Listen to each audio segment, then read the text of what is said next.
Welcome to Lit and Bruised, an Atlanta literary podcast. I'm Matt DeBenedictis. And I'm John Carroll. On this episode of Lit and Bruised, we had Kay Powell as one of our guests. She was the obituary writer for the Atlanta Journal-Constitution for 13 years, and she did a lot of amazing work over those years. On the show today, she actually shared with us one of her pieces, one of her obituaries, regarding Flannery O'Connor's Peacock. Also on this episode is Rachael Maddux, who read a chapter from a manuscript that she's working on that deals with growing up in the South and mortality. It focused on the results of having to deal with so many trainings on how to deal with an active shooter in a school and just the result of what happens over time onto the psyche of every student that has to go through this. This episode was recorded after the most recent school shooting at Parkland, Florida, so this is a very needed conversation to happen. And we're not going to go through anything else about what happened in this episode because it's very, very long. And yeah, we hope you enjoy the episode. Matt, I've decided that I'm going to start a new writing project. Ooh, please tell. So this past week, I've been having trouble with my bathtub just kind of clogging up. It keeps backing up, and I went to take a shower yesterday, and there was standing water, which is disgusting to me. Yeah, I'm trying to think where this is going. Yeah, well, I washed off the filth of my body, and then all of a sudden it's backed up for 18 hours or so before I take another shower. Oh, that's disgusting. Yeah, and so then you've got to figure out how to unclog it, and you don't, if you don't have Drano or whatever, and so you've got to reach into the drain and mess with it so you can get clean again and be accepted by society by not being disgusting. So this morning I had a very busy morning. I went and got some liquid plumber, but I found one that came with a little snake, a little plastic snake, and I was like, oh, this is great because I can't reach my fingers down there to unclog it. Yeah, which also brings up another interesting point. There's a bunch of hair in there, and my voice is correct. Hair. There's a bunch of hair in there. There's a bunch of hair in there, but I don't have hair. Where's this hair coming from? Where does it come from? So anyway, I'm using this little snake, and it's kind of gross, but it works. Yeah. I get it done, but I was sitting there, I was like, how ridiculous is this that I've had this issue? That's, I've been dealing with it with this bathtub for months now. Yeah. And then I started thinking about another home improvement project where I had to replace my toilet seat.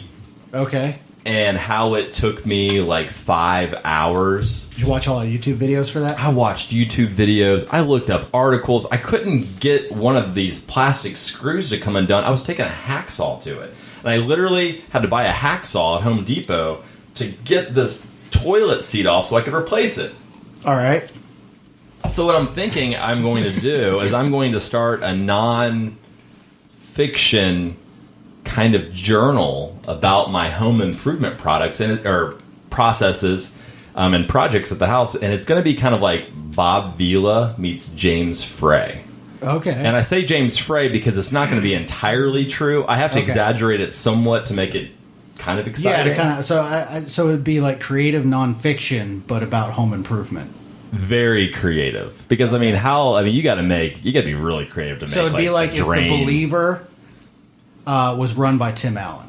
Yes, Tim Allen. And I love Tim Allen. Well, I like the parody idea of Tim Allen. I like the concept of him. Okay. I didn't like Home Improvement. Thank you for that reference. Yeah. That's great. That's how the ideas start. You just build off them. Definitely. Well, I'm going to consult you as I move forward with this project. Okay. I was wondering, you and I typically have been fiction writers over the years, and I know we've both dabbled in nonfiction, but dibble dabble. But I was trying to remember some of your nonfiction projects. I remember you had Pastor to Bastard, which is a little column we ran. Yeah, that was on Purge Atlanta, wasn't it? Purge Atlanta, yeah, and then we ran that. There's how many was there? 6 to 8 of those? Maybe 5. Maybe 5. Yeah, I wasn't sure where I was going with that because I was fresh out of kind of oh yeah, I used to be a pastor. How do I sort through this idea? And life feels kind of strange because coming from a pastor and then to not being a pastor. It's almost I get to see the world again and figure it out for a second time. I really liked that column. I thought it was really cool. What other nonfiction projects have you worked on? I tried to actually put together a collection of essays on kind of everything that happened to me on being a pastor, being on a reality show as a pastor, and all of that. So like an extended version of From Pastor to Bastard. Yeah, kind of like more focused, like, because with Pastor to Bastard, I didn't know what I was. It's like, okay, I don't believe in these things anymore. Do I want to be like, I wish everyone else believed like I did, or do I want to just examine it and just have honest conversations of just what the experience is, and kind of have creative, poetic license with it a little bit. But so the essays were to explore that, but I lost it all in a drive and a backup drive crash. So it's destined to not be. Gotta use that Google Drive, man. Gotta use that Google Drive. But I mean, I know that was years ago. So yeah. Well, if you ever decide to revisit that, I would love to read them. I know a lot of the stories already. Yeah. Because our friendship spans over a decade. We're talking about nonfiction today because our guests are nonfiction writers. I'm sure they've dabbled into fiction, but hey, primarily nonfiction. So with us today on the show, we have Rachael Maddux. Hi. Howdy. Welcome to the show. Thanks for having me. Definitely. And we have Kay Powell. Hello. Hi, Kay. We are so excited to have both of y'all here on the show in my living room drinking mimosas on a Saturday afternoon in Atlanta, Georgia with a high of 72. Thank y'all for being here. Thank you for having us. Matt, your next collection could be Pastor to Bastard to Caster. Like podcast. Oh. That's down the third thing. act. I know. I like this. It has a beginning, a middle, and an end. Well, this is at the end. Please, there's at least two other things that rhyme with Aster. It's got another chapter to it. It could be the end because we do have Kay on the show today. Oh, yeah. So. Well, and Kay has a contribution to your book, too. What's that? Well, it's the Bailey White line. If you don't know her as a writer, she's pretty cool. I can do a lot of projects. I'm one of 4 girls reared by a man who did projects and believed we should do them, but sometimes I hit one I can't do. So I'll just call a neighbor and use a Bailey White line. I need something like a husband to come down here and help me with this. And a lot of the women will say, you don't need a husband to do that. I'll come down there and help you. But I love that line. It's from her book. It's actually, don't you have something like a husband that can do that? something like a husband. Yeah. Anything in the category works. I was thinking, I was like, I need something like a wife, but I don't know. I don't know if that's a good way to like get a wife. Man, I need something like a wife. I don't know if it's necessarily a wife, but something like one. But John, when you were talking about the clogged drain, I was sitting here thinking, I've got exactly the tool he needs to clean that out. Is it plastic? Did it come with your bottle? It's got little burrs on the end. You stick it down there and twist it around. Yeah. That's what I've got now, so I apprate it, but I'm good. But see, you could have called me and said, I need something like a wife to clean out my drain. Who could resist that line? Hey, Kay. And my next question would be, John, whose hair is this? Because you don't have any. About that because how many years and how many people's hair before you is it's really down old in hair, there? or someone's like sneaking into your house and taking a shower in your tub while you're not here. This apartment building was built in the 60s, so I'm assuming this is old hair, which is kind of, it makes it even grosser because it's not even mine. It'd be different if it was mine, but anyway, it would be, I think that conversation would go something like this. Hi, Kay, it's really nice to meet you. I'd love to have you on our podcast. Also, could you come over and unclog my drain? And I would say, yes, I can. Thanks for thinking of me. Start doing that with our guests, invite them to come over to join the podcast and do chores. Yeah. That sounds horrible. Yeah. Yeah. My stove is a little dirty. You know, I cleaned the stove this morning too. Yeah. I mean, I was just in a project mode this morning, not preparing for the podcast, but cleaning off my stuff. But I was trying to make it look kind of nice for y'all. Not that you would see my shower. In here. Yeah. Oh, thank you. I try not to be disgusting, but anyway, I can talk about my projects another time in my next podcast or book that I write. But I was wondering if you all would tell our listeners a little bit about yourself. Rachel, why don't you start out and just kind of tell us your your history, what you're doing these days, what you're working on? Geez. Well, I live in Atlanta. Okay. I know Matt because we both work at the same company together. Yes. We work at MailChimp. I do internal communications there, so I spend all week editing other people's emails about various things, such as fridge cleanouts and parking open enrollment and employee relationship policy is what I was working on this week. What is the employee relationship policy at MailChimp? Well, I was actually just like copy editing it, so I wasn't like really retaining the information. But yeah, it's basically you can't date your manager, or you have to like be in different departments. But you know, it happens. So Yeah. Interesting. sometimes, not with me, but not with me and Matt that I know of. Yeah. Are you guys in a relationship? We are in a word relationship. I don't think I've ever edited you. No, I haven't had no. reason to. Well, for the emails about. This is so exciting to other Yes. people. I work there during the day, and then at night. Well, lately I've been watching the Olympics. I'm not doing any writing at all, but I do write nonfiction. I write essays, personal essays, reported features sometimes. I've been working on a memoir for like 500 years, which is weird because I'm only like 300 years old. Yeah, so I read a lot about... When do you feel like you started the memoir? I feel like I started it this one really insane weekend in 2012 where my husband went out of town, and it was this hottest weekend of the summer, and I like basically went into like an anxiety spiral and decided that I needed to write a book before I was 30. I was like 28 at the time, and I was frantically Googling like how to sell a book. Anyway, but that was when I really started. I had some real bad ideas that weekend that I kept working on for a long time, but they turned into good ideas eventually. Yeah, so I can like actually pinpoint it, and it turned. Now it kind of has taken a form that I can recognize, and it's a memoir about mortality and growing up in the South. Ooh. And being like religion adjacent, and also growing up in like the late 90s when a lot of weird shit was happening. Like, you know, every time a major life event was about to happen, I'm about to go to high school, but wait.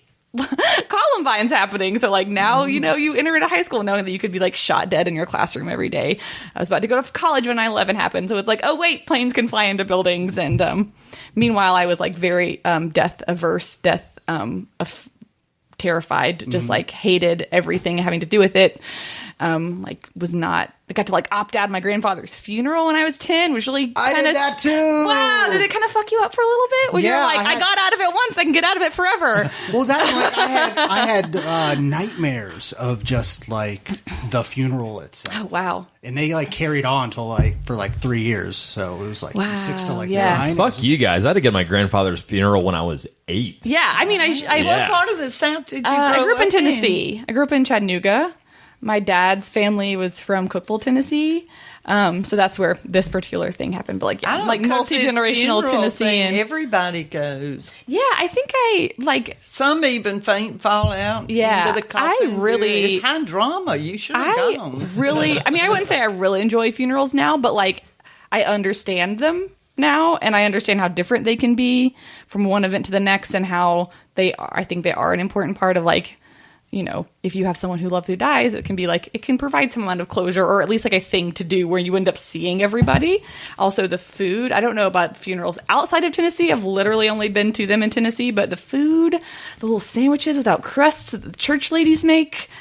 Not anymore. They all go to the Publix and get something in the deli. I've been disappointed by that. But didn't you have a pet die that you had to have a pet funeral? Oh, yeah. And then, I mean... But you couldn't translate that to you. No, like when my dog died when I was 7, my mom was like, do you want to see where it's buried in the backyard? And I was like, absolutely not. And I'm going to try to avoid the backyard for as long as we live in this house. So you know, that's an interesting thought. So I had a bunch of childhood pets, and my first dog that we had, my mom gave him away to a farm because he was insane. And when I got older, was it a farm?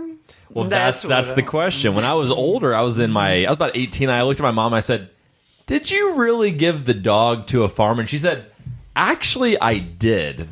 She goes, "There was a farm for it was a greyhound. It was a miniature greyhound." Ooh. And she's like, there was actually a farm that would take dogs like him, and he was nuts. And so she's like, "Yeah, I literally did that." But then our next dog got out when I was like, he ran away when I was like 18.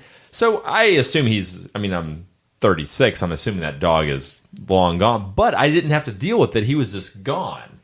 And then the 2 childhood cats, I had moved out when they passed away. Yeah. So I never had to deal with it. But now I have a 6-year-old dog, and I think about it all the time. I'm like, oh, God, I'm going to come in one day, and Jolene is going to be dead, and it's going to be so sad.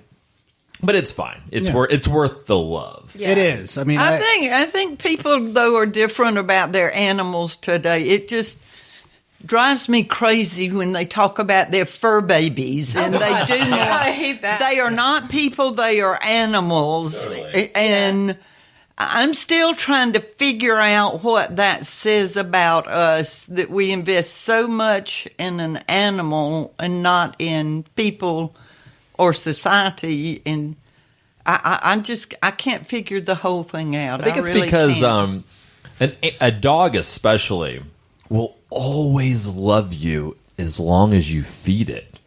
Where people, that's just an unknown, and I think it kind of stems from that. It's much easier to have a dog than it is to be in a relationship with someone. Have a wife. Clean out your shower drain. Yeah. I feel like this is going to be therapy. Has your dog ever cleaned out your shower drain? Exactly. Well, okay, I feel like this is a therapy session for me here. We're diving deep into my issues of why I have a dog and not something like a wife. Yeah, but cats aren't devoted to you. Cats are ornery as hell. That's just and owning, people owning still an are argument. that way. Yeah. I don't understand cat people because of that. They don't give a shit about you. Get a dog. Yeah.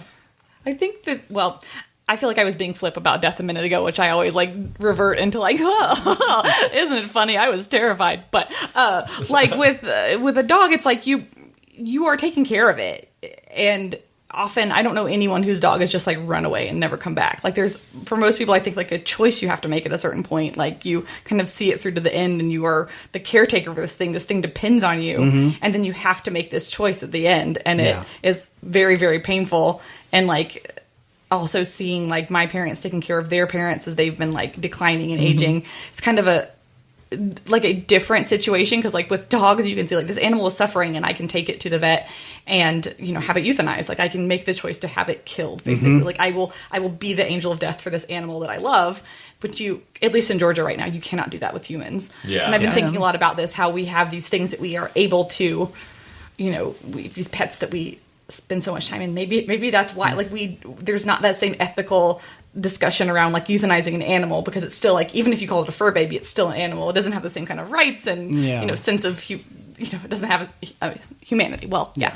But the bond can be so strong. I mean, I actually put down my first pet that I've ever had to do that for in the last 4 weeks. Yeah, it was a month ago. We're pulling the scab off her bat right now. It's raw. Yeah, and it was right when we had that last snowstorm. So it was okay, I've got to go put her down. And it's I'm stuck in the house for 3 days and having to think about this. This is not great. I felt like such an asshole the day that happened because I'm sitting there texting Matt about our live show that we did on February 1st. I'm like, hey man, details, and he's just oh, we're making edits to our poster. And I was like, we need to get this done right now because we need to announce the event. And I'm over there and he's like, I'm real fucked up right now.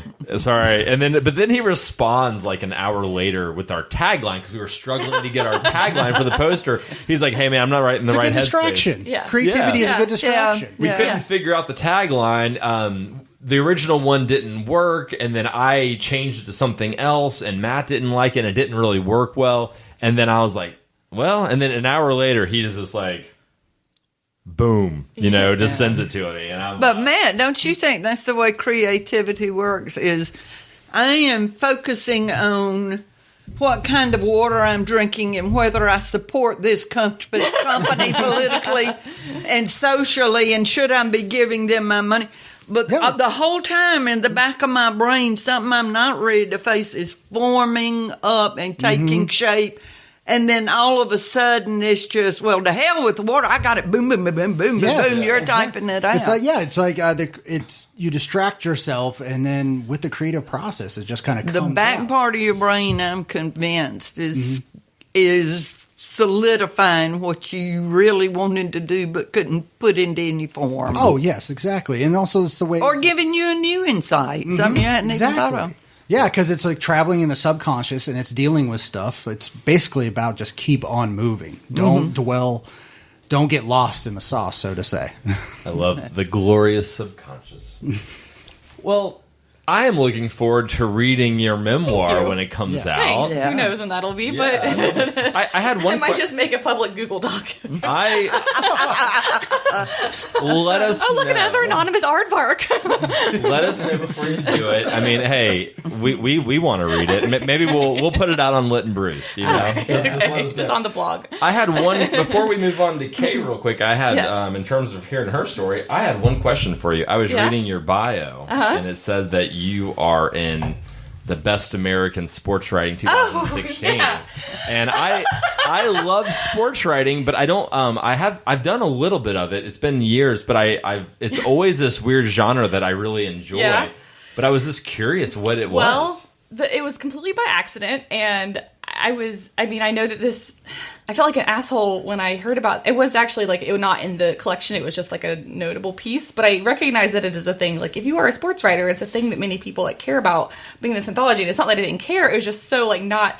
I am so not athletic. I am not. I don't watch. I mean, I'm watching the Olympics right now. But you know, every 2 years, I have 2 weeks where I care. But the piece was about. So my dad's family was very big into fox hunting when he was growing up.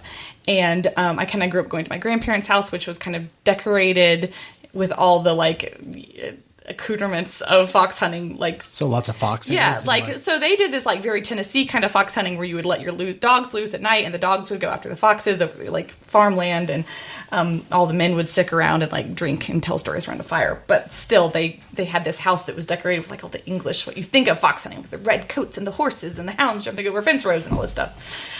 So I wrote a piece that was kind of a hybrid of talking about my family's history of fox hunting and then going on a more classical English style fox hunt, which there are several groups in Georgia that do this to kind of figure out like what the deal is with it. What does it, because it is a hunt without a kill. Like the idea is not to actually kill the fox. It is just to run the dogs to chase the fox or the coyote or the, whatever animal is available to you. Sometimes in Georgia it's a So when the dogs are out running at night, they don't kill the fox? No, they just chase and chase and chase. And then they come back. Okay. I'm still not sure how it works. I didn't actually go, so the kind of fox hunting my dad's family did, I didn't go on that kind. I went on the kind with like the red jackets and the horns and the, these like very regal hounds. And I actually rode on like a hayride basically for the people that aren't on horses. So you couldn't quite get to the action, but there actually is not action. Like it was kind of just like a receding into infinity thing where they weren't even chasing an animal on that day because it was this big kind of like a show hunt. Mm-hmm. So they went out basically with a rag. A man went out on like on a horse or a gator or something that morning. Gator as in like an ATV. I just had my own mental image of like a man riding an alligator. Yeah. I don't know. Going out on the That's awesome in a totally different reason. I'm from South Georgia. That's not uncommon. I just said wild boar, so I should specify that this gator is not like a literal gator. They dragged like a rag basically soaked in fox urine or like a synthetic thing to like make the course so that the dogs would actually have something to chase. They don't know that they're just chasing pee. Sounds like it's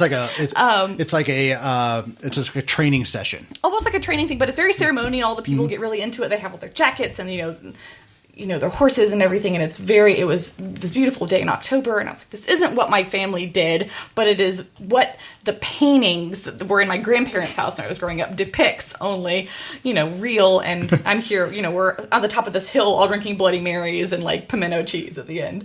That sounds awesome. So it was really cool, and like my great uncle was a writer, and also owned a hardware store, Bob Lee Maddux, and he wrote basically a series of columns for the Hunter's Horn magazine in like the 1920s and 30s about fox hunting. It was kind of like a proto blog. Like he would just kind of write in and they would publish it because he would write letters to the editor.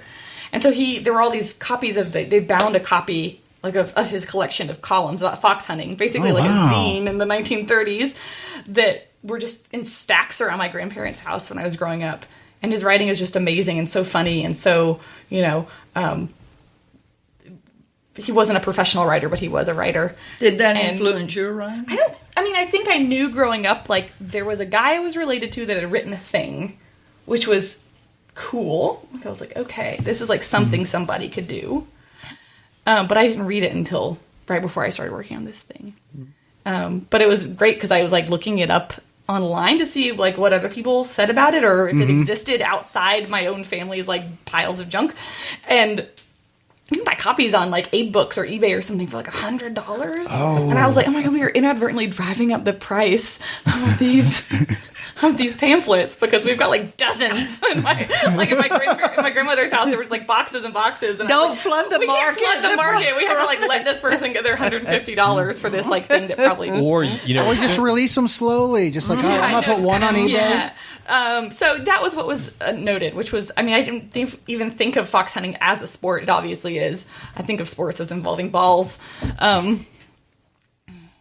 There's lots of different kinds of sports. But no, this is awesome. I held my tongue on that. Yeah, balls. We all did. It speaks for itself. Your listeners if are my dad smart listens to enough. this, he's going to be like, oh my God. Awkward silence. Well, thank you for enlightening me. I was just curious. Yeah. I saw it and I was like, ooh, best of It still makes me... It's still really funny to me. I'll put that in your obit. It's so nice. When anyone is like, "You did a good job on this," and it's like not someone you know or a friend or it's like. Did you catch that right there? No. Case I'll put that in your obit. Oh, thank you. I hope you outlive me. I hope you live forever, Kay. Kay, will you write all of our obits? Yeah. You can pre-write them. They do that, right? Yeah, but those are pretty boring. It's for like the Pope. Well, it just gives you a basis to work with. Sure, I will. I do a lot of pro bono work. I get paid for doing it. I get paid. Yeah, I would pay you to write my obit. I think that would be right. John, I would have to just have free reign to go through your house and pick out whatever objects I want. You're already here. In lieu of money. Yeah. I get nice money for writing. Yeah. Obits for people. Yeah. That's amazing. Not doubt it. But I also do a ton of pro bono work, so I could put you in the pro bono. Just put me on the list, whenever I pass. If you think about it, I do have life insurance. We could check out of that. All right, now we can talk. I just remembered something. There was a thing I saw you speak at the writing group KIPP Scribes. Yes. That you spoke at a while ago, and I was there. You're talking to this group of like 11-year-olds learning how to write. Yeah. And you told them a key of reporting, a rule that I don't know if it was your rule or someone else's rule, but always get the name of the truck or the make of the truck and the name of the dog. It's Rick Bragg, who is the Pulitzer Prize winning writer, used to be at the New York Times. Always get the name of the dog, the chicken, and the beer. Okay. I thought of you when I was doing this fox hunting thing. Really? Because there's literally like 100 dogs. And I was trying to get all their names. At one point, I was like, there's Cosmo and Casey. They're all named, like, on a theme. There'll be, like, planets, or there'll be, like, baseball players or something, like, based on who their parents are. Right. And at a certain point, I was just like, okay, I have to... I got, like, 4 names. That's fine. Like, I cannot... I don't even think anyone here knows all these dogs' names. Well, the point of the quote is get the details. Details have value. You don't have to get all of them. Yeah. Well, why don't we... before we segue, why don't we go into a reading portion with you, Rachel? Yeah. And I think I should. Why don't you tell us a little about what you brought with you today, and then we'll launch out into that. So this is a piece from the memoir in progress that I'm working on that is about school shootings, which I decided to read because I guess this will date our conversation. This past week was the week that on Valentine's Day and on Ash Wednesday there was the huge shooting at Parkland, Florida. And I've been thinking a lot about it because it's the first high school that it's happened at in a while. It's weird that I think we all probably have like a mental catalog of like, oh, it's been a minute since it was at a high school. Let me check my mental statistics on this. And I think I've been thinking a lot about some of the responses of a lot of the students there and how they're, most of them were not born before Columbine. These kids are all like 14 to 18 years old. Columbine happened 19 years ago. I was in 8th grade, about to go into high school, and that wasn't the first school shooting that had happened while I was in middle school. It kind of I tracked it out for a piece a couple years ago too, like kind of seeing like when did it really start being a thing? Mm-hmm. And it was kind of around the time that I went into middle school, like 6th grade. There was 1 or 2 every year for a while, and then it just kind of kept ratcheting up every year, like almost exponentially, to the point now where we like can't even keep track. And so it was really formative for me because it was also a thing that the adults in my life had no idea how to deal with. Like no one knew. It was kind of a scramble to be like, well, how do we've got this problem, obviously, and like what's causing it, and how do we solve it, and how do we keep these kids safe? And beginning then, like almost 20 years ago, I had this distinct feeling that like no one knows what to do. Like this is, but you know, at this point it has been almost 2 decades and we still don't fucking know what to do. I was all those moments when you're like, younger where you're just like, oh, y'all are just full of shit. Yeah, and it felt like, oh, okay, I didn't feel like failed by the adults in my life because it did seem like a fairly new problem. It wasn't like, you know, car accidents where we're like, oh, we should all wear seatbelts. Or like even after 9/11 when it was like, okay, let's have ridiculous security things. Not that was like solving a problem even, but like it was a new problem. And now I've realized, and it's really just struck me in the past week or so, it's no longer a new problem. It is, we've got this, I could feasibly, like if I had a child when I was a teenager, that child could be a teenager now experiencing this. And I'm like, soon we are going to get multi-generational, like family situations where like many generations have experienced this thing called the school shooting in some way. So I've been thinking a lot about that. And this is the section of the book, like the chapter that is about the safety drills that we did when I was in high school. And it's kind of adapted from this other thing I wrote a couple years ago for the publication Matter, which I think has gone defunct. But like this is more adapted for the memoir itself. And it feels really like I don't know. It was weird rereading it like this morning and this week, thinking about it, because I was like, oh, we still don't know what to do. I know.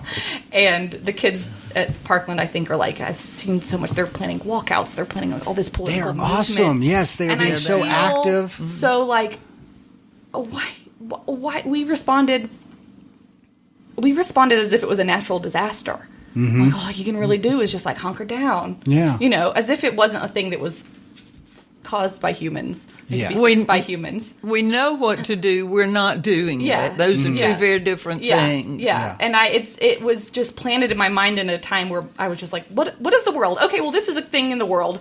You know, mountains, streams, the sky's dark at night, you know, the orbit of the planets, and school shootings is a thing. Like, it is just a fixture. And I got really angry this morning thinking about, like, how easily just I accepted it as a thing to not even... I was like, well, no one knows why this is happening. I guess it's a battle to not to keep feeling for. I think I just talked longer than this piece is actually going to be. It's obviously important to you, and it's affecting you. That's, you know, you're writing a nonfiction piece about the way you feel. It was when you brought it up. I remembered I was a senior in high school when Columbine happened, and I moved to Georgia as a junior, and I went to school for 6 months, and I was like, this sucks, Mom and Dad. You moved me in the middle of high school, and I went to they basically let me do an independent study, which is more or less homeschool, and I ended up actually graduating. I finished my senior year like right at spring break. Wow. And which is interesting because I just looked it up, and Columbine happened April 20th, 99, and so I was like, I finished school right around there. In the school mindset. Yeah, and I had gone into independent study midway through my junior year, so at this point I'd basically been I hadn't been in school for a year, other than the fact that I was just doing the schoolwork. And I remember seeing it on TV. I was actually in Nashville at a music festival kind of thing, and I remember I was in a hotel, and I walked by and I looked at the screen and I saw that, and it was just so strange because that was the first time that I had ever seen it publicized in this big national, probably most people in that case. And it was a weird feeling, but I didn't have to deal with any of it because I wasn't in a normal school, and I was a senior, so it had no repercussions of it affecting me. But I think about that, like, what would that have been like? 'Cause, I mean, especially I was a punk rock kid in school. I was a really good kid. You might have been wearing trench coats, which suddenly became like, let's put all of our attention on trench coats as the problem. Well, the year prior, because I was like a skater who listened to punk rock, a lot of the kids that listened to, because I mean, when I first got here, I lived in Buford, and the Mall of Georgia hadn't even been built yet. They had broken ground on it. This was 97 when I first got here, and when I was in my junior year, there wasn't a lot of like kind of subculture in Buford in terms of like people that like to skateboard or listen to punk rock music. But there were a handful of like Marilyn Manson people, kids who liked that, which we called them Mansonites back then. And they would talk to me because I looked similar to them, but I wasn't them. And I think about them like, what did those kids go through? Yeah. Even in Buford, Georgia, when Columbine happened. And they just liked to listen to dark music, and they weren't planning anything. But I'm sure the guys who did, the shooters at Columbine probably were into similar things as well. And it's just really creepy to think about. But I feel like I just barely missed that. Yeah, I remember this is a whole other, like literally a whole other piece in the book, but like graduating from high school and being like, I made it! I didn't get killed at my school. Yeah. And then going to college and being like, I'm safe, home free. And then literally like 2 weeks before I graduated college was the Virginia Tech shooting. Yeah. And I was like, oh, all this time I actually wasn't safe because there's nowhere safe. Like, and then ever since then it's been like, oh, movie theaters, mark that off the list, music festivals. Yep. And I mean, I can also, there's like a whole other, something like, oh yeah, well, obviously I'm a white woman. Like I grew up in a sense of like, wherever I move through the world, I am pretty much safe. Other people do not experience the world the same way. But I think that, if you live in like white, upper middle class, suburban world, you grow up assuming that like these are spaces of safety and that you can count on them being safe. And I think the past 20, 25 years has just been like kind of one thing after another rupturing. They were never safe before. These things could always happen, but now they are happening. The one that still sticks with me is the Amish school that got attacked. You have to think, what? They're remote. They're not in an urban area. They probably don't. I don't think I've heard of that. It wasn't a so-called early school shooting. Like it was. Yeah. It was. Yeah. It was like in the. I don't know what year it was. Where was this at? In Pennsylvania. I think so. It was either Amish or what's the other one I'm trying to say? My God, would you shoot Amish? I mean, God. That's what I'm why would you shoot saying. anybody, but still the Amish? All of these have their horror factors, and we as a nation don't do anything. But my concern, Rachel, is that we don't, as a nation, we don't like to deal with preventing any problem or situation. We would much rather deal with punishment for what you do. Yeah. So we force women to have children that they don't want. We don't provide safe housing, healthy food, living wages on the job. We don't provide mental health support. We don't create a healthy environment to begin with. And then when these broken people do something, all of a sudden we want to throw them in jail or kill them. And if we just never have wanted to do prevention. No, it's always about the reactionary. Yeah, let's punish them when they do something, but let's don't do anything to keep them from doing that in the first place. Yeah, I think that I've read a couple of different things this week that suggest like the ridiculousness of the situation we're in, because like when many people were dying in car accidents before there were seatbelts, suddenly seatbelts became a law. Like they became a law. They became a law and then enforced through a nonprofit that began pushing it. And I want to say it's Ralph Nader that was actually involved. Probably was. Yes. But Rachel, I was thinking about it driving in today too, as I pulled out my cell phone to tell Johnny that I was, caught in traffic, and I thought, Smyrna and now Marietta and probably the state of Georgia are going to stop us from using our cell phones in our car except hands-free. We are quick to pass a law about that, but what have we done about guns? And I think it's because there's not a big cell phone lobby that's paying off all the politicians. I think that's like, I think we've gotten to a point where we can pretty clearly draw like a one-to-one relationship. Between, but what are the things that get fixed? It's not, the NRA isn't backing them. But they do these unenforced. Now, this is just a local thing, but it's something that has been on my mind. And I live in Cobb County. Mm-hmm. But if you pull to the exit of my subdivision onto South Cobb Drive, then I'm in Smyrna. Okay. So I can use my cell phone. I do have hands-free in my car, but I can use my cell phone to go through my contacts and find a number and call you. But the minute I go through that stoplight, I'm in the city of Smyrna. And I can't. Well, I pulled out a map of the city of Smyrna and looked at. It's like take a bunch of gravel and throw it on the floor. Which brings us to Jeremy. Are they going to put city limits, entry and exit signs on every single piece of property? It's unenforceable. It's not. And but they will enforce it, and they will get me, say, sitting at the red light before I pull onto Southcott Drive. And I'll have to pay to go to court to say, no, I was in the county. I could have my phone in my hand. We're focusing on the wrong things. But no, it's always the reactionary. I mean, I think about the equivalent of like the 80s when a college sports is a basketball player. He had an overdose on crack cocaine. And within 48 hours, Congress passed a law that actually gave if you're caught with crack, like the sentence was 9 times harsher. Even the people that wrote that bill were like, on "This for a long time." Yeah, yeah. So that caused so many of our justice problems. But that was like reactionary. It was like, oh, this was already a problem, and you're not dealing with the addicts. You're not dealing with any of this. So now your thing is to fill up prisons with the addicts. Right. That changed and nothing. My favorite was during my era when all the revolutionaries were wearing the American flag. And people got up in arms, and we had to pass laws against desecration of the flag and wearing it and everything else. But you take a look, there's Roy Rogers and Dale Evans decked out head to toe in American flag, but that's okay. They weren't hippies. They weren't protesting the war. All right, Rachel. All that, man. This you just touched on some nerves here. That's yeah. You evoked an emotion. That's art, right? I guess so. I haven't even read my thing yet. Let's do it. I'll read it. Right now, this piece is called "Cornered." We might have an idea of when it was coming, sometime one week or early the next, but never the day and certainly not the hour. Insofar as there was a purpose, that would defeat it entirely. Instead, on a random day in the middle of a random class period, the intercom would crackle to life. Teachers and students, this is a safety drill, Principal Foster would announce in his soporific drawl. This is a safety drill.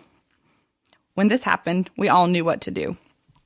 All over the school, all at once, every student dropped to the floor and crawled to a pre-designated corner of their classroom.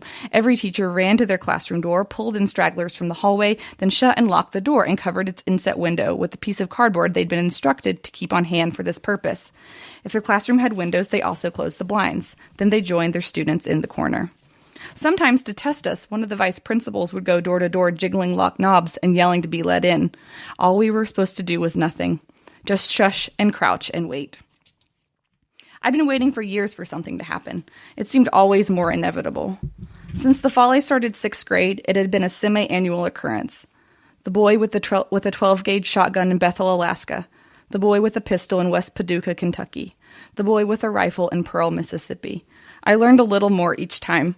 The name of the boy, the name of a town, the name of a gun. After Columbine, the spring before I started high school, I learned the word triage. That afternoon in April, I'd stepped off the bus, walked into my house, and found my mother on the couch watching CNN. I joined her, and when my sister got off the elementary school bus an hour later, she joined us. And when my father got home, we ate dinner with the TV on in the next room. It got dark in Tennessee, then dark in Colorado, and all night the same kids ran from the same side door with their hands on their heads. All night they cried in their parents' arms in the parking lot. All night the same blood poured from the same wounds. When the news got the security camera footage of the boys, they played it over and over. Soon enough, I could imagine it in color, 3 dimensions. Long black coats sweeping down the hall, red blood splashed against gray lockers. That week at school, someone popped a Doritos bag in the cafeteria, and everybody screamed. It was under this weird pall that my class entered the 9th grade. The high school sat between a dairy farm and a warehouse of unclear industrial function on a hillside overlooking the interstate. What had once been more cow fields were now parking lots, tennis courts, a baseball diamond, and 2 football fields. The building itself was a Frankenstein's monster to which various wings and annexes had been appended every few years over the course of decades, sprawling as the city sprawled. Freshman year, a rumor circulated that the blueprints for the original wing, a confoundingly cylindrical structure, were the same used for federal prisons. It felt true enough. The whole property was surrounded by a 10-foot chain-link fence topped with barbed wire. Ever notice how it's pointing inwards? My friend Cindy said one day. That means we're the threat. Over the summer, my mother had heard the school was installing metal detectors at every entrance and that we'd only be allowed to carry see-through backpacks. So when she saw some on sale at Walmart, she bought one for me just in case. It was made of translucent yellow plastic that made everything inside look like it was floating in pee. The administration revised the dress code instead. Principal Foster assured us that it was all for our own good. Now that all of us were wearing the same red, gray, white, or navy polo shirts, tucked in at all times to khaki or navy pants, belted at all times, no outside pockets or logos bigger than a quarter, no jackets or patterned socks or open-toed shoes, it would be easier for him and his battalion of vice principals to spot potential troublemakers. I thought of Eddie Haskell, whoopee cushions, slingshots. I tried to imagine who they thought they were saving us from. A boy fully inclined to bring a shotgun to first period, yet stymied by the detention he'd earned for the trench coat he needed to hide it under. Nothing made sense, not the stupid rules, and not the reasons they were being made stupider all the time. I didn't know why boys kept going to school with guns and killing their classmates. Neither did anyone, I was certain, despite how passionately the disembodied grown-ups on television yelled about video games and Marilyn Manson. All I knew is I didn't feel safe anymore, or any more safe, only more likely to die while wearing the same outfit as half my classmates.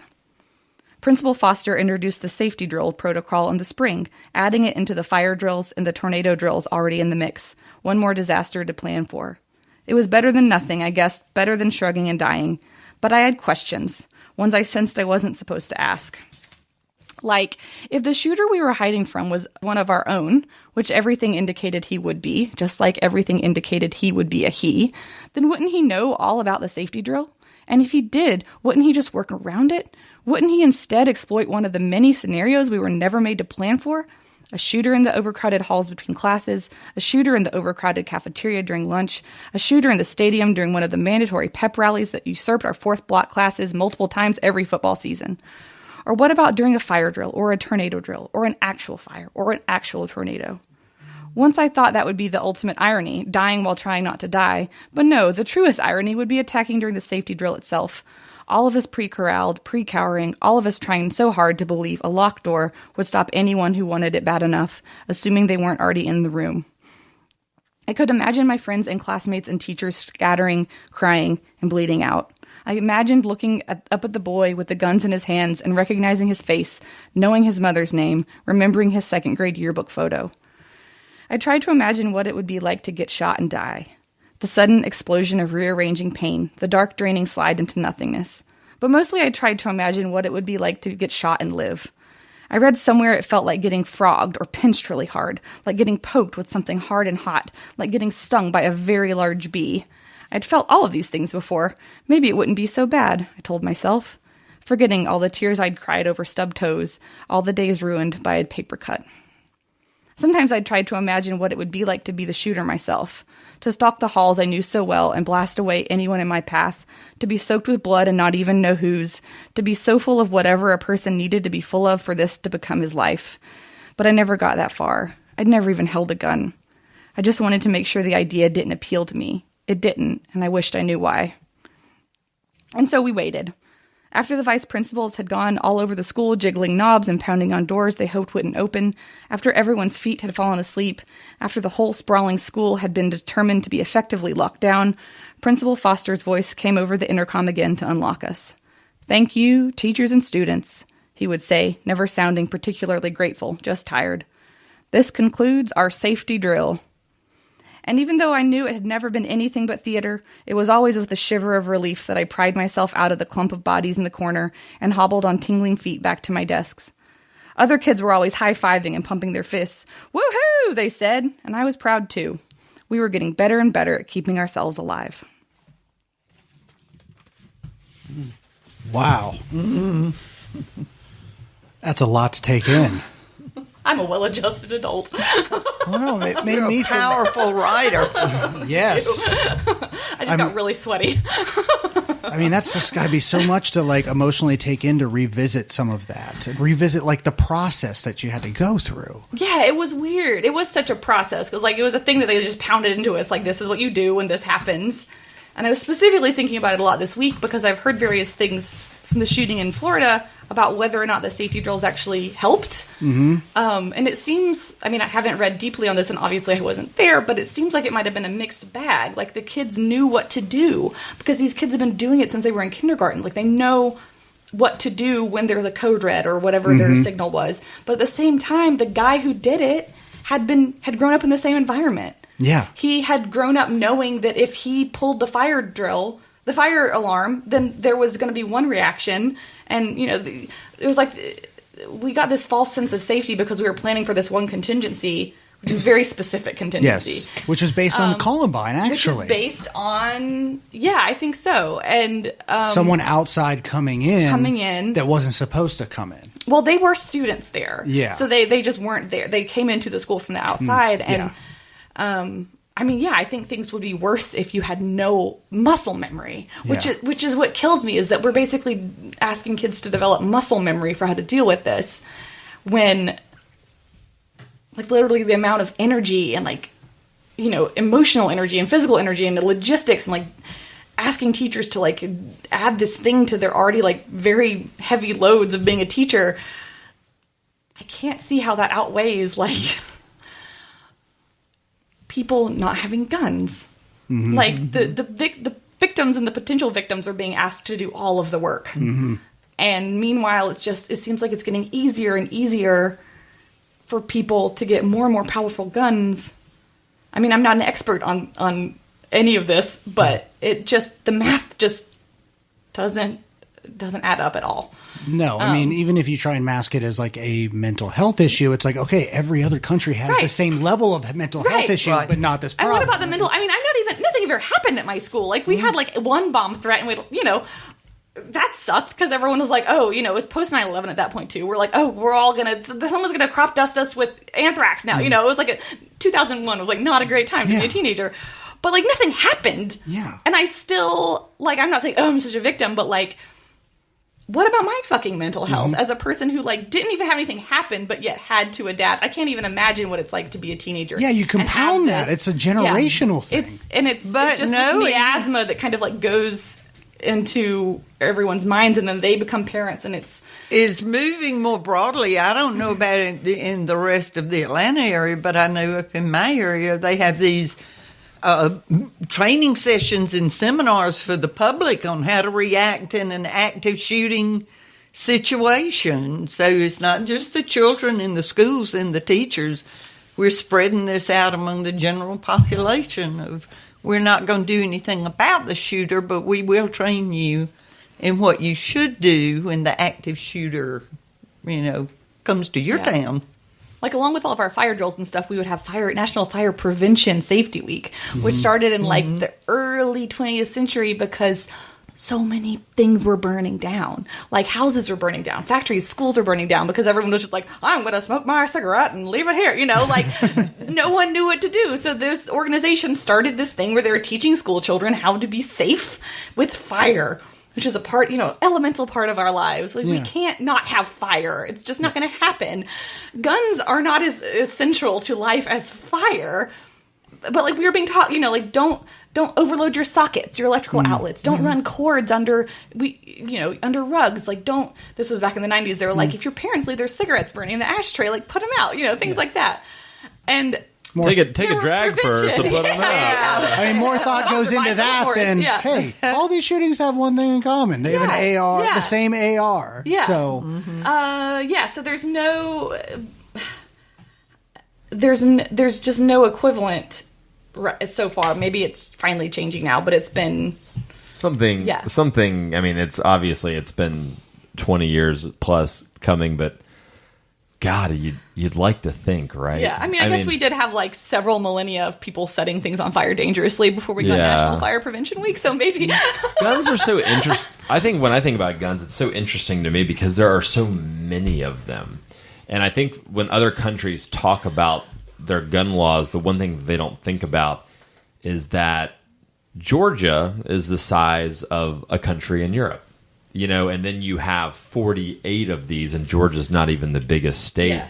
It's such a massive thing, and guns are everywhere in America. I think it's estimated that there's 300 million guns in population, and there's probably more than that. It's just like, it's such a big problem. It's like Georgia and Tennessee are the number one gun running states to get them to other states. You can buy a gun in Georgia in 30 minutes. Here was my favorite one, and I participated. A Smyrna Hospital women's department had a cancer awareness pink ribbon fundraising event at Glock, where we all learned to shoot 9mm pistols. Now, I'm not going to buy one and have it in my house, but I shot 2 targets because I was the last of the group to shoot. And I got bullseye 3 out of 5 shots in each one. Ooh, and I made them cut my target out and give it to me. And a friend of mine said, put that on your front door and you won't be bothered with burglars. But I just never had a Glock learn to shoot a 9mm breast cancer fundraiser event sponsored by a hospital. Yeah. That's what I love about the South. There's dichotomy everywhere. It doesn't matter where. It's just everywhere in different forms. I bet they sell pink guns. You probably buy your. I think you can get a grip that's pink. Yeah, I've seen some things about that. Yeah. We were just discussing off mic. Yeah, I guess that's what we'd say. Yeah, off mic. We were just talking about Johnny Cash. He's one of my heroes, and I think everybody kind of likes Johnny Cash. I mean, I don't know if you're kind of an asshole if you don't like Johnny Cash one way or another, So I'm kind of an asshole then. You don't like him a little bit?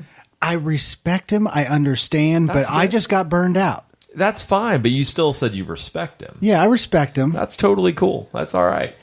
But I don't go into a fit of rage when people play Johnny Cash. Yeah, you don't like hate it or anything, but I love Johnny Cash, and I remember when Johnny Cash died. I remember it was, I believe it was, well, I apparently don't remember too well, but it was, I think it was 2003. And I was super bummed because I never got to see him. I was only 22 when he died, and I was like, I knew he was getting ready to go back out on tour, and I missed it.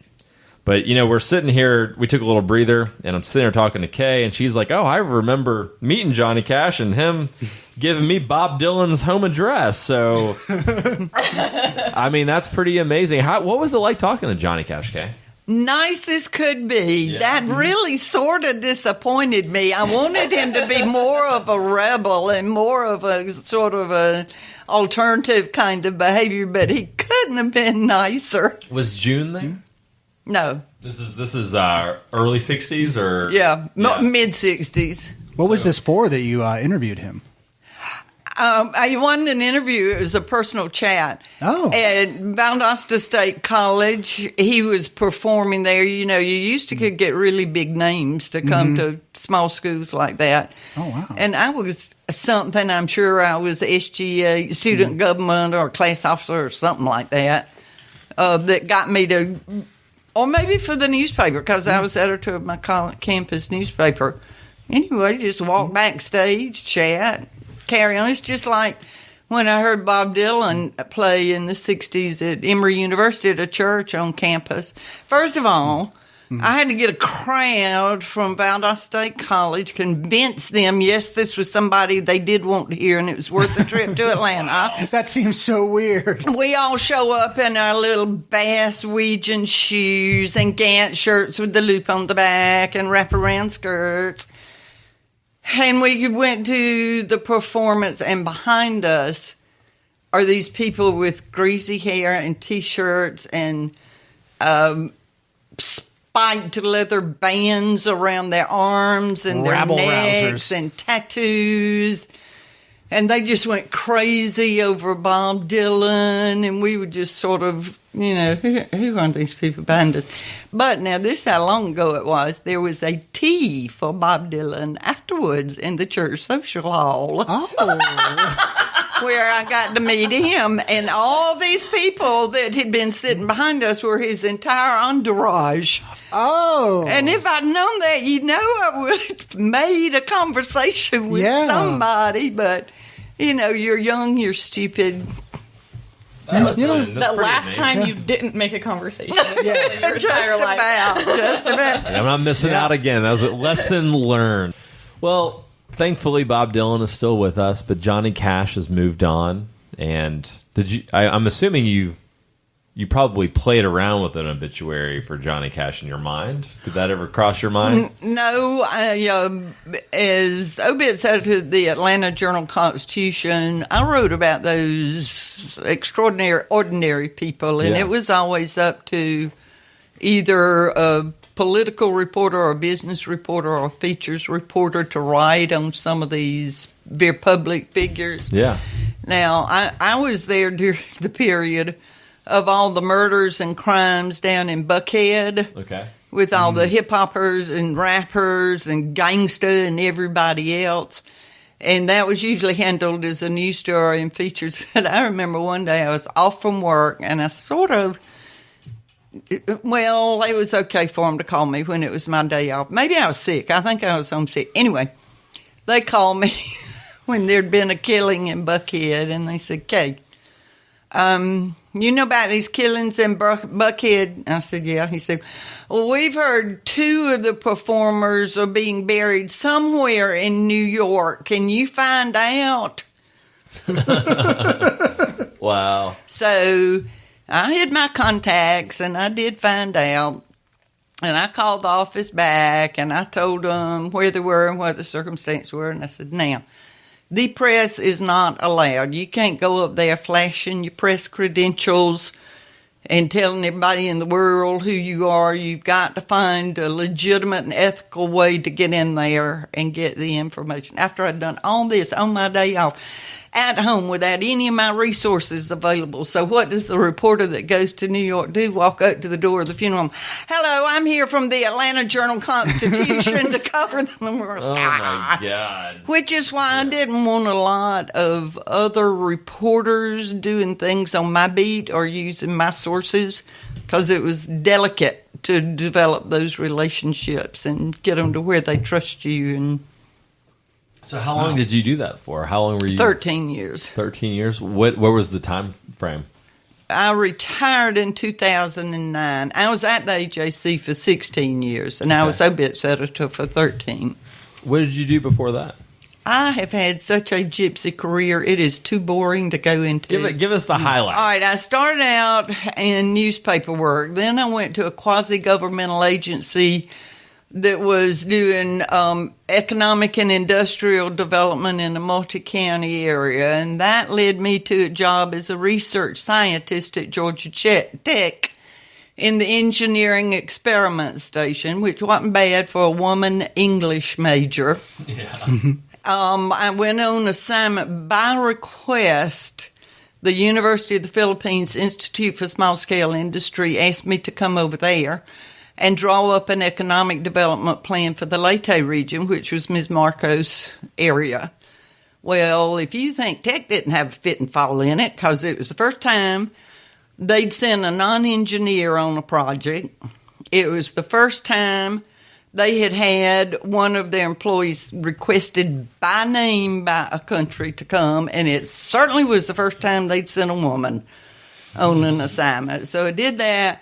Then I was self-employed for a while. Then I can't remember what all I did in between. I did things like I was an actress in industrial films. I did a lot of Red Cross volunteer work doing national disasters, doing the accounting for them, blah, blah, blah. I told you it was boring.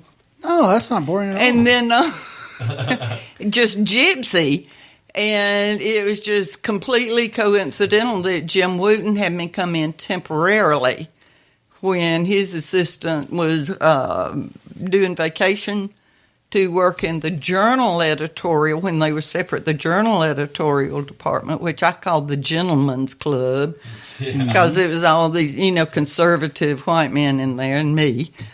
And that led to a full-time job, which led to doing letters to the editor, which led to doing letters to the editor for both papers, which led to Ron Martin, who was editor at the time, saying, I want to completely change how we do obits. Who do you think would be good at it? And Jim recommended me. And did you have like a desire before or any kind of fascination with writing kind of obits, or had you done it before that? Not the way we wrote obits. When I worked at the Valdosta Daily Times, like most newspapers you're familiar with, funeral homes call them in. It's da-da-da-da-da-da-da, boy and dad funeral survivors was president of. But I was always the one talking to the funeral director and saying, oh, my gosh, she was so young. Well, what are all those children going to do? Well, how about this? So I was always asking them questions they couldn't answer or would give me some sort of... So what was revolutionary about the change that came about was we were writing about ordinary people, and it was a story. It wasn't a eulogy. It wasn't a biography. It was more like...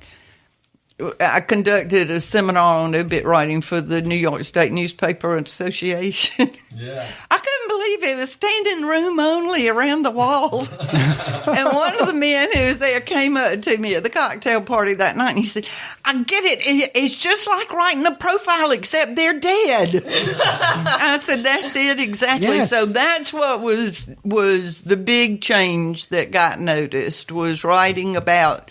I could find one little nugget that I found interesting about somebody who died, and it'd just take off from there. What made you do that? Like, what gave you the idea to change the obit game, so to speak? Well, first of all, I also had the support of the editor, Ron Martin, who sort of loved, as everybody does, the British obits. Okay. They really tell all.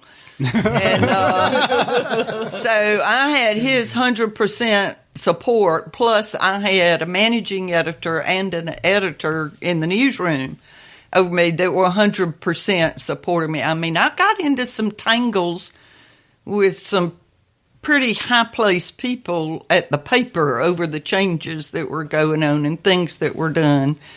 And I was backed up 100% by Ron and my editor.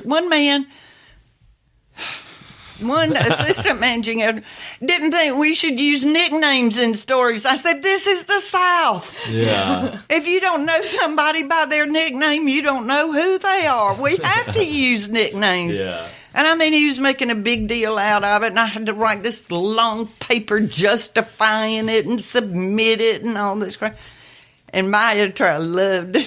He came up to me towards the end of the day, and he was just... anxious as a little child, and he said, because Ron Martin was there, he said, what'd Ron say about it? I said, he's on my side. He supported me. And do you know that managing editor, to the day I left that paper, was a son of a bitch to me? Yeah. Oh, that sucks. Well, so you retired in 2009. What have you been doing since then? Well, I didn't want to do anything except outrageous stuff, which doesn't really work out so well in a big town. You have to live in a small town to make a difference doing outrageous stuff. I got to thinking about it when I heard Rachael talking, and I thought, well, I did. I volunteered at KIPP Strive sort of right off the bat. And and I loved working with them, but it reached the point, y'all, where I just said, now, really, can a 10-year-old black boy relate to a 72-year-old white woman as his writing coach? And I decided, yeah, he can. You know, this works out fine. I mean, some of the students that I was a writing coach to, they like to call them mentor, which I never liked. You were a writing coach.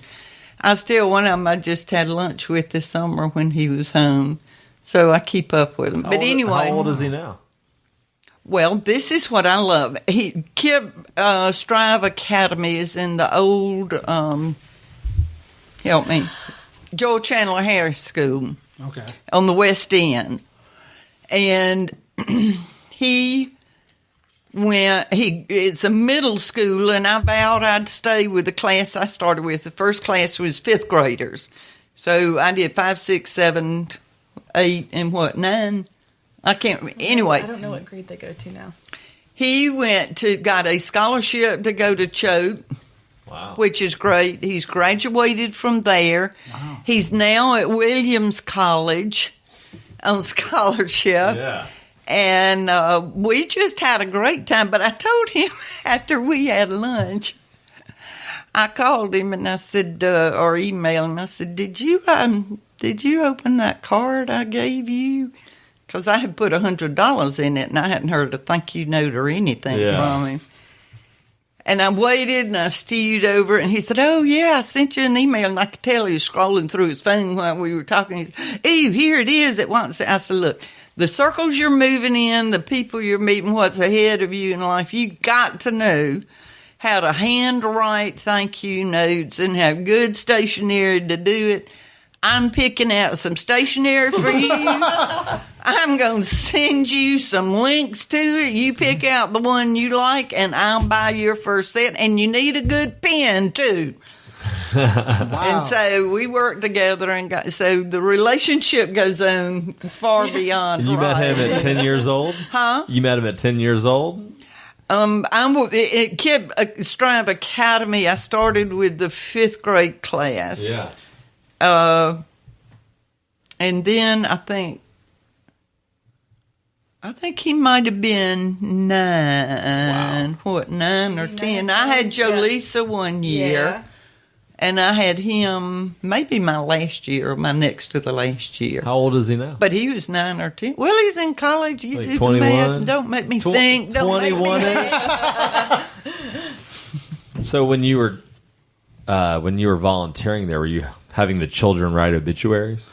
No, they would choose those children. You treated them just like you were their editor on a magazine. You didn't talk down to them. You didn't cut them any slack, and they didn't want you to either. Wow.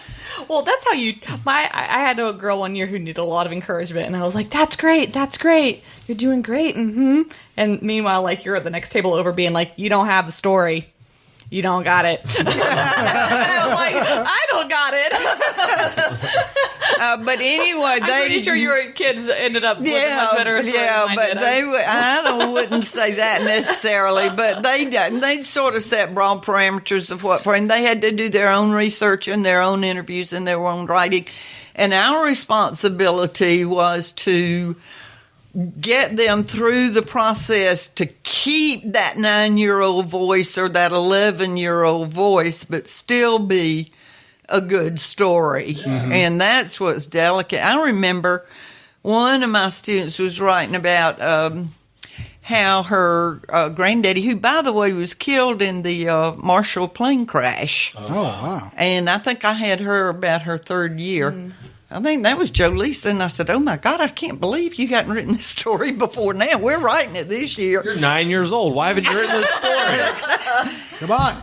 And so she was talking about trying to write about how he diffused a potential race riot on campus.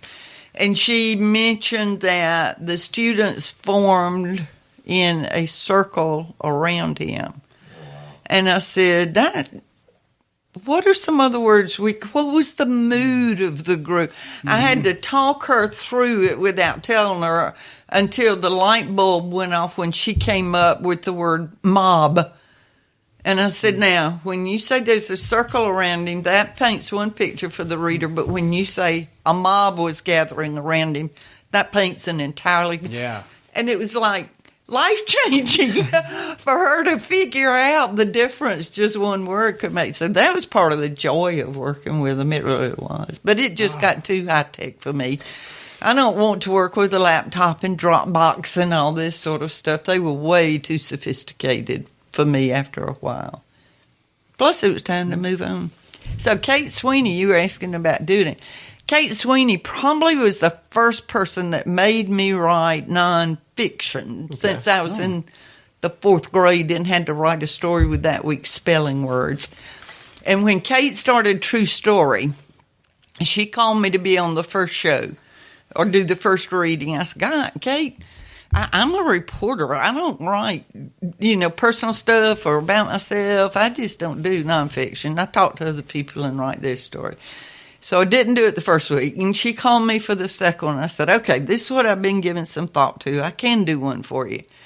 It's on the dichotomy of the South. And she said, what's that? And I said, I don't know till I finish writing it.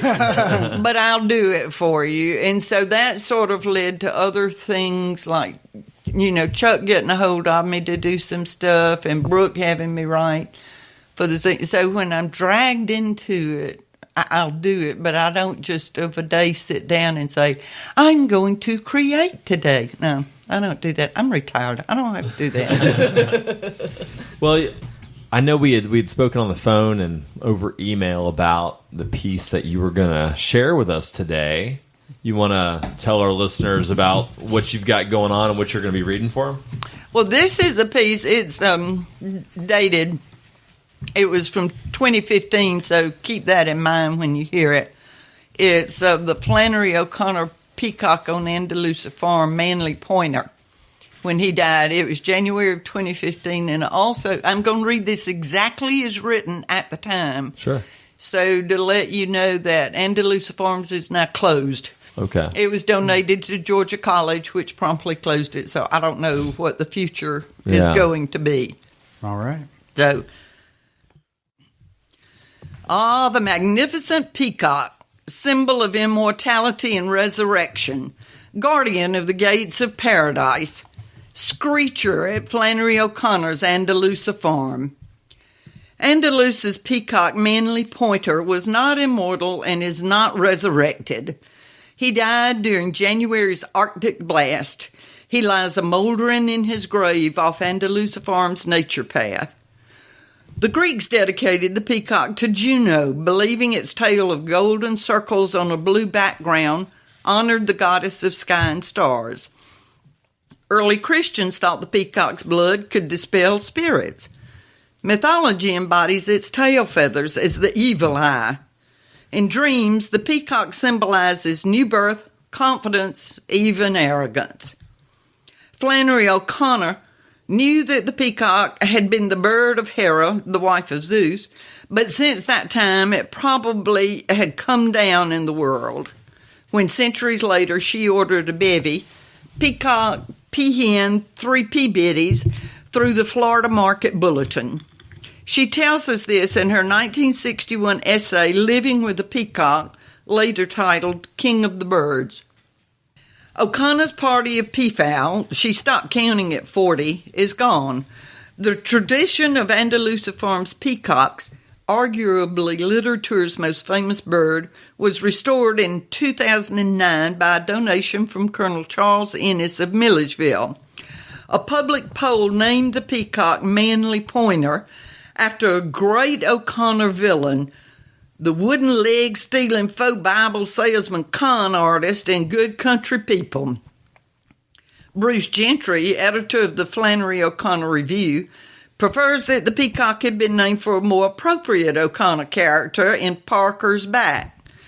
The tattooed Obadiah Elihu Parker, a hard-drinking woman-chasing heathen, who sort of turns into a peacock at the end of the story and receives salvation in the Garden of Eden. Manly Pointer's heritage is embodied in mythology, religion, and dream interpretation. Yet he was a thoroughly modern bird, given to twerking during mating season and ending his life celebrated through 21st century social media. Manly Pointer, 6, died January 8, the victim of overnight 18-degree weather despite extra warming measures taken in his aviary. He died in the arms of his caregiver, April Moon Carlson. News of his death drew 8,000 views on social media. A coterie of young mourners met through social media, dressed in black, and attended the sunset funeral at Andalusia Farm. About 20 mourners proceeded to the gravesite singing I'll Fly Away, led by Daniel Wilkinson, a choir director and O'Connor graduate student at Georgia College and State University. He noted that day was his very first as a church choir director, and already he was officiating at a peacock's funeral.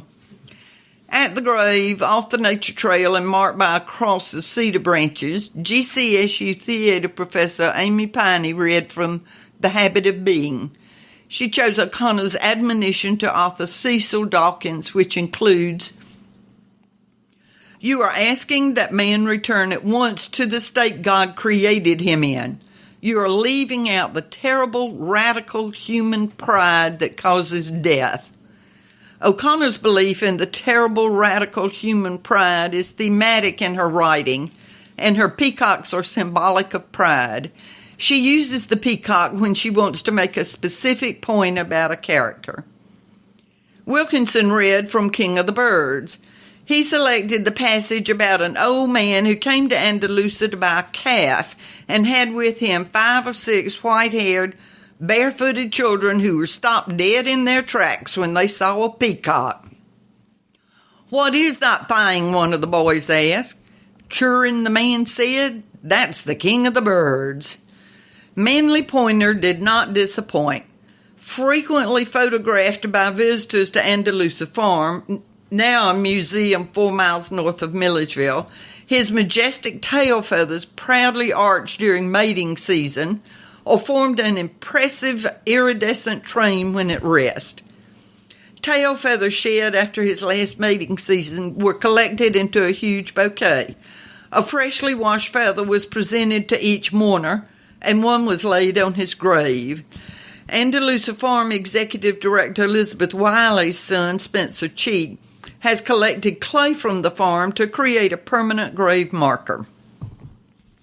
And how would O'Connor react to Manly's death and funeral and the ensuing outpouring of mourning and adoration? "She would make a joke about it," said Gentry, a GCSU English professor and Andalusia Farm board member. In her letters, she makes jokes about their problems. She's kind of more interested in them after they do something silly or get hurt. Her tendency, even though she loved her birds, was kind of cool and distant as she was writing in a letter about them. Sharing Manly Pointer's tail feathers with mourners is very much in the Flannery O'Connor tradition. She gave the feathers to the ladies of Milledgeville to decorate their hats and enclosed peacock tail feathers in her correspondence. Most were received with appreciation. Not so by O'Connor's grand champion, the poet Robert Lowell. After one of his manic spells, O'Connor sent him a 5-foot-long tail feather. Lowell's comment?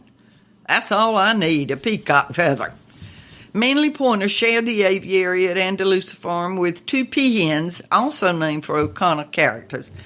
One peahen is Joy Hulga, named after the Good Country People character whose wooden leg is stolen by the Bible salesman Manly Pointer. The other peahen is named Mary Grace after the acne-faced teenager in O'Connor's Revelation. While waiting in a doctor's office, Mary Grace throws a book at a woman, hitting her in the head. Mary Grace rushes across the room, chokes her, and says, "Go back to hell where you came from, you old warthog." The peafowl live in the aviary to protect them from predators. O'Connor's peafowl had free range at Andalusia. They created crater-sized nesting holes all over the farm, ate its fruits, vegetables, peanuts, and flowers. After O'Connor's death in 1969, the color purple author Alice Walker, who grew up in Eatonton near Andalusia, visited the farm with her mother, Minnie Lou, and wrote about their pilgrimage. The peacocks lifted their tails in splendid display, and one would not let them move their car until he finished his show. Walker commented that the farm's peacocks were inspiring even while blocking the car. Minnie Lou responded, "Yes, and they'll eat up every bloom you have if you don't watch out." More recent visitors to Andalusia Farm focused on Manly Pointer's beauty. Few people noticed the gawky bird's feet. That's why GCSU's literary magazine is named The Peacock's Feet. Flannery was aware of the tradition of seeing peacocks as symbolic of pride, of looking at a peacock and seeing it as ridiculous because it has such a high opinion of itself, Gentry said. It had ugly parts it was trying to cover up. It's such a mix of what Flannery loved of the grotesque and the beautiful. O'Connor writes of a telephone company lineman who came to the farm, completed repairs, and lolled around trying to coax a peacock to fan out his tail. The lineman trailed after the peacock for 15 minutes or so, then got into his truck and started off. The bird shook himself, and his tail rose around him. "He's doing it!" O'Connor screamed at the man. "Hey, wait, he's doing it!" The man swerved his truck back around and stared with rigid concentration. The peacock's display was perfect. O'Connor writes, "The bird had turned slightly to the right, and the little planets above him were hung in bronze. Then he turned slightly to the left, and they were hung in green." "Well, what do you think of that?" she asked. "Never saw such long, ugly legs," the man said. "I bet that rascal could outrun a bus." O'Connor identified with the quirkiness in the peacock. She went through her whole life introducing herself as a person who taught a chicken to walk backwards, Gentry said. She was telling people it's quirky and so am I, and that's how she wanted to be remembered. Thank you for sharing that. That was amazing to hear an obituary about a peacock. Can't do that but once. I wrote Pluto the planet, and I thought that was it. I said, that's a device you can't use but once. You did an obit on Pluto? Oh, it was front page on the Atlanta Journal-Constitution. That's amazing. Listen, John, that is the one when I give a talk somewhere or people meet me. That's the one they bring up that they remember out of thousands of obits that I wrote over 13 years. A planet. Pluto the planet, when it was downgraded at the noon meeting, they decided because of the news cycle, it wasn't really breaking news and it didn't belong inside that it. And Chris Kraft in that meeting said, "Why don't we get Kay to write it like an obit?" That's such a great idea. I did it in our obit style. I called Disney and I got a quote from them about Pluto the dog. Derek Henry, who was writing obits for me but had been the classical music reporter for the paper, talked about Gustav, what's his name's music that he created called The Planets that he refused back then to include Pluto as a planet. Wow. So we had astronomers, astrologers, Pluto the dog, Disney, classical music composers. I got everybody in that obit, except which is that astrologers, they read the moons and tell your fortune. Astronomers call me up upset that I had given the same platform to astrologers. And then at the end, I did, just like in our AJC obit style, I did the survivors and listed the planets. That's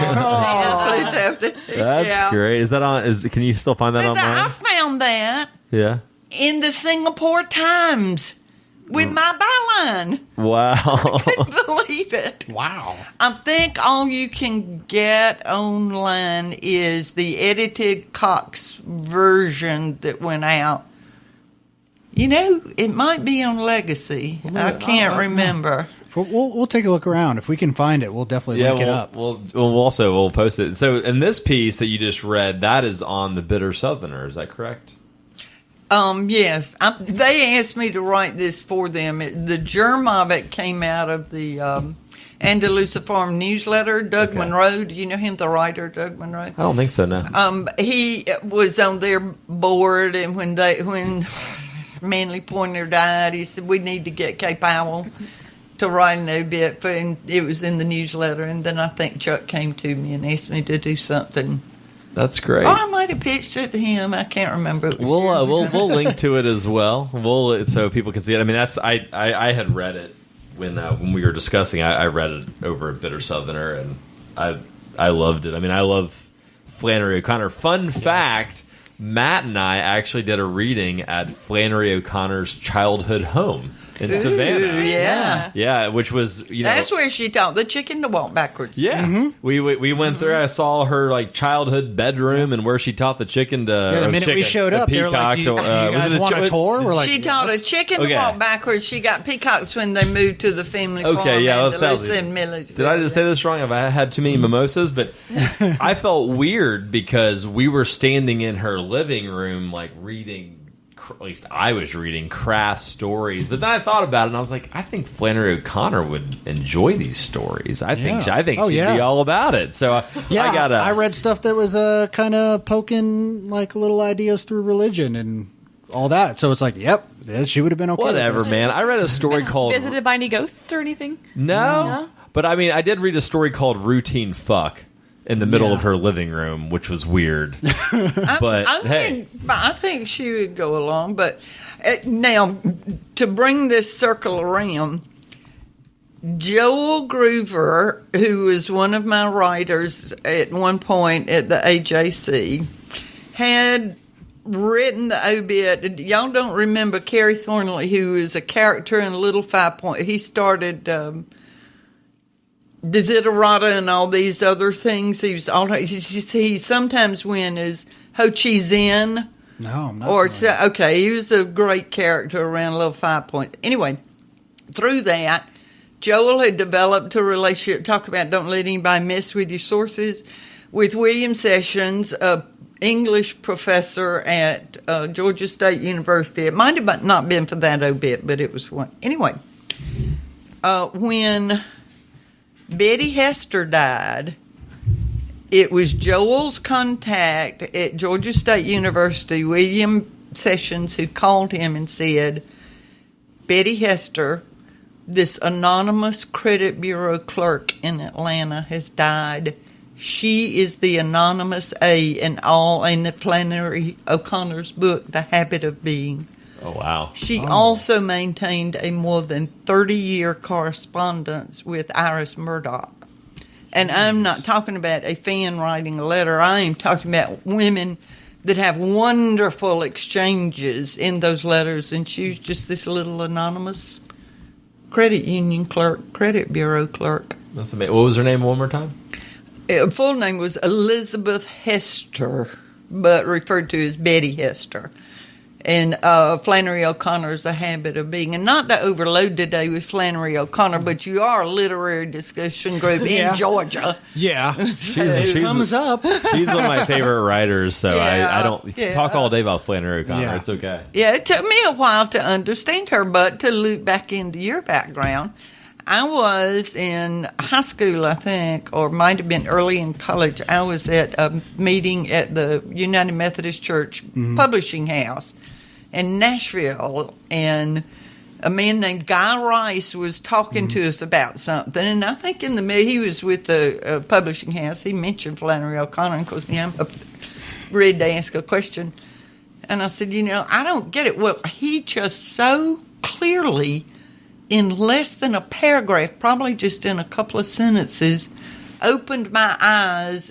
I loved Flannery O'Connor, and I read her. I just couldn't quite pull it all together, and it was just like the light bulb went off. Yeah. And ever since then. So, I've got on. What did he say? Oh, Lord, y'all, that was 60 years ago. Remember that? He got into her Catholicism and God and all like this, so I loved her just because I thought she was so realistic about everything she wrote, and I hadn't really delved into the theological message underneath it, and he sort of helped me come to terms with that. Yeah, pulled no punches, but just had those things like interweaved so wonderfully through those. I know, who can top stealing a girl's wooden leg and leaving her in the top of the hayloft? Now, he didn't just take the leg, he left her stranded up in the hayloft.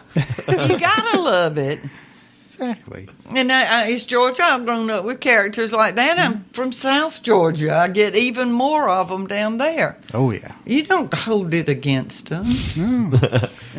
Life's a crazy thing. You might be sitting by them in church the next day. Well, that's the weird thing about it. It is funny. I mean, it's cliche, but it's like truth is stranger than fiction. But I think about,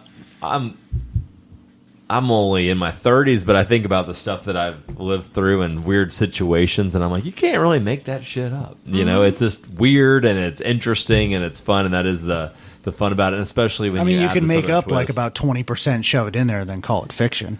Well, that's what I do with everything that I write, Matt. Oh, read the paper. I mean, we had stuff come up and publish stuff that our password, byword was, you can't make this stuff up. Yeah. That's true. That's true. It's like the blotter in creative loafing now, where I don't know, maybe they cut blotter since they No, they still have blotter. They still got blotter? Yeah, or at least, I don't know, I haven't checked it recently with the recent cuts, who knows?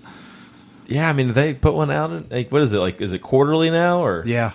Is it only quarterly? It might be. Don't quote me on that. Didn't they cut a lot of the staff? Yeah. Yeah, so basically, like, a lot of editors got cut. So I could have told them that 5 years ago they were going to be there. I was like, come on, guys. You should be hiring these people as freelance. You shouldn't be paying salaries, but oh well. Yeah. Do you know how bad the freelance market is out there? I'm so glad I don't have to rely on that. It's a nightmare. Yeah. Writers get screwed over all the time trying to get paid benefits, pitching. I mean, the whole thing is just a nightmare to navigate unless you're somebody like Rachael Maddux that has such a good CV and reputation. Job. Well, it's just Let's talk about day jobs, Kay. Yeah, it's the obits that I write now. I don't do anything to promote it, advertise, nothing. People from Alaska to California to New York, North Carolina, Louisiana, you name it. They find me somehow. Well, you know there and isn't. contact me. You've only had to work your whole life for it. You know there's an article if you Google your name, Kay. You know there's an article that comes up. Let's see here. Meet America's greatest obituary writer is the second hit. If you just type in Kay Powell, you don't even have to put anything about obituaries. Yeah. So I imagine they're probably looking for you. Yeah. You know, I don't know how many of the people that contact me read Mental Floss. Well, I read this article and I really liked it a lot. I did too. I had fun with it. The cover says something like 259 women who changed the world. Yeah. Or America. And they've got, a race car driver, an obit writer, and something else. And so, I try to use that with my sisters. You better listen to me and what I'm saying. I'm one of the 259. And that's their reaction. Like, they laugh. You go. My favorite, one of my favorite lines from this article is talking about one of your favorite opening lines. That is, George Hopkins died again Friday. Yeah. About a guy whose heart stopped at sometime in his youth. But I read that and I was like, that's pretty funny. Wouldn't that catch your attention and pull you into this story? Definitely. He tested underwater diving equipment during World War II, those heavy canvas suits with the big metal. Oh, yeah. And he died while doing that testing. And they resuscitated him, and he went on to become a really good lawyer here in Atlanta. And his children went to, I think, Westminster, and they came home one day complaining about, we've got to do so-and-so, and our teacher says we don't have a license to complain. And so George sat down, and he prepared an official license to complain for every child in that class that night. And his children took it to school the next morning and handed it out. So those are the little nuggets in good interviewing that you find that show you another dimension to somebody's personality and what they were like. Such an interesting genre. I've never really thought much about it until you're put on our radar for the show, and just looking at it and thinking about it, because I think about death often, probably too much. No, it's healthy. Yeah. I don't think you can. Well, you probably can think. There is research. I think it's at the, I want to say University of Kentucky, but that not be right. You didn't tell me to be prepared. We'll chalk it up to UK. My mom works at UK, so anything good, just throw it. No, it's a group of psychologists and psychiatrists, and I'll correct what university later. They've done the research. Number one, I've seen a study that shows that people who think about death are healthier and have happier lives. And number two, people want their obit to depict them accurately, warts and all.